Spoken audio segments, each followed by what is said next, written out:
অবশেষে লক্ষ্য সেনের লক্ষ্যভেদ। লক্ষ্য সেন যেন নিজের হারানো ছন্দ ফিরে পেলেন। দুরন্ত দক্ষতায় দুরন্ত কামব্যাক বলাই যায়। বছরের শুরুতে একের পর এক ব্যর্থতা, মিস হওয়া সুযোগ আর প্রতিযোগিতায় কাঙ্ক্ষিত ফল না পাওয়ার চাপ, সব মিলিয়ে কঠিন সময় পার করেছিলেন এই ভারতীয় তরুণ। তাই অস্ট্রেলিয়ান ওপেনে 2025 ছিল তার কাছে যেন নতুন করে নিজেকে প্রমাণের মঞ্চ। আর সেই প্রত্যাশার ভার পুরোপুরি সামলে নিয়ে দারুণভাবে চ্যাম্পিয়ন হলেন লক্ষ্য। ফাইনালে তিনি মুখোমুখি হন জাপানি তারকা ইউশি তানাকার। দুটি গেমেই কোনো রকম প্রতিরোধ করতে না পেরে তানাকা হেরে বসেন 21-15, 21-11 ব্যবধানে।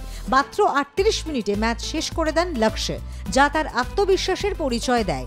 এর আগের দিন সেমিফাইনালে 86 মিনিটের দীর্ঘ লড়াইয়ে দ্বিতীয় বাছাই চৌ তিয়ানচেনকে হারানোয় তাকে আরও দৃঢ় মনোভাব নিয়ে ফাইনালে নামার সাহস যোগায়। তাই ফাইনালের লড়াইকে অনেকটাই সহজ দেখালেও অতটা সহজ ছিল না লক্ষ্যের কাছে।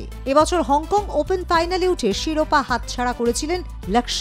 জাপানের কামামোতো মাস্টার্সেও সেমিফাইনালে থেমে গিয়েছিল লক্ষ্যের যাত্রা। এসব হতাশা নিয়ে মাঠে নামলেও অস্ট্রেলিয়ান ওপেনে যেন নিজের শক্ত এবং প্রতিভার নতুন পরিচয় তুলে ধরলেন তিনি।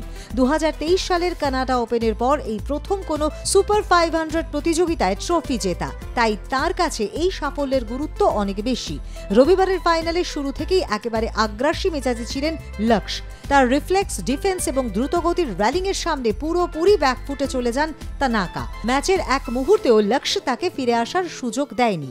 প্রতিটা পয়েন্টেই ছিল আত্মবিশ্বাস আর নিয়ন্ত্রণের ছাপ। অলিম্পিক গোল্ড কোয়েস্টার প্রধান বিরেন রস্কুইংহা বলেন, লক্ষ্য নিজের ক্যারিয়ারের নিয়ন্ত্রণ নিজের হাতে নিয়েছে। লক্ষ্য জানত তার কি প্রয়োজন। 2001 সালের উত্তরাখণ্ডের লক্ষ্য সেনের জন্ম আলমোড়া জেলায়। তার বাবা ডিকে সেন ব্যাডমিন্টন কোচ, দাদা ভাইও ব্যাডমিন্টনের সঙ্গে যুক্ত।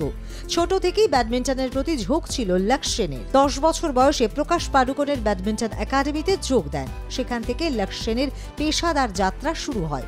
2018 সালে জুনিয়র স্তরে তিনি এশিয়ান জুনিয়র এবং ইউথ অলিম্পিক্সে পদক জিতে নজর কাড়েন। 2021 সালে বিশ্ব ব্যাডমিন্টন চ্যাম্পিয়নশিপে ব্রোঞ্জ পদক। 2022 সালে কমনওয়েলথ গেমসে সোনা জেতেন। 2023 সালে কানাডা ওপেন চ্যাম্পিয়ন। 2025-এ অস্ট্রেলিয়ান ওপেনে লক্ষ্য সেনের এই জয়ের মুহূর্তের সেলিব্রেশনও নজর কেড়েছে নেটিজেনদের। দু চোখ বুজে কানে দুটি আঙুল ঢুকিয়ে করা তার সে অদ্ভুত ভঙ্গির সেলিব্রেশন যেন নিজেই নিন্দুকদের প্রতি নিঃশব্দ জবাব। এরপর উত্তেজনায় কোচ ইউ ইয়ং সুং এবং বাবা ডিকে সেনকে জড়িয়ে ধরেন তিনি, যা মুহূর্তটিকে আরও আবেগঘন করে তোলে। সোশ্যাল মিডিয়ায় ভাইরাল সেই দৃশ্য। বলা চলে, লক্ষ্য সেন শুধু একটি শিরোপা নয়, নিজের আত্মবিশ্বাস, নিজের ছন্দ এবং নিজের স্বপ্নকে নতুন করে ফিরিয়ে আনলেন এই জয়ে। ব্যুরো রিপোর্ট, আর প্লাস নিউজ।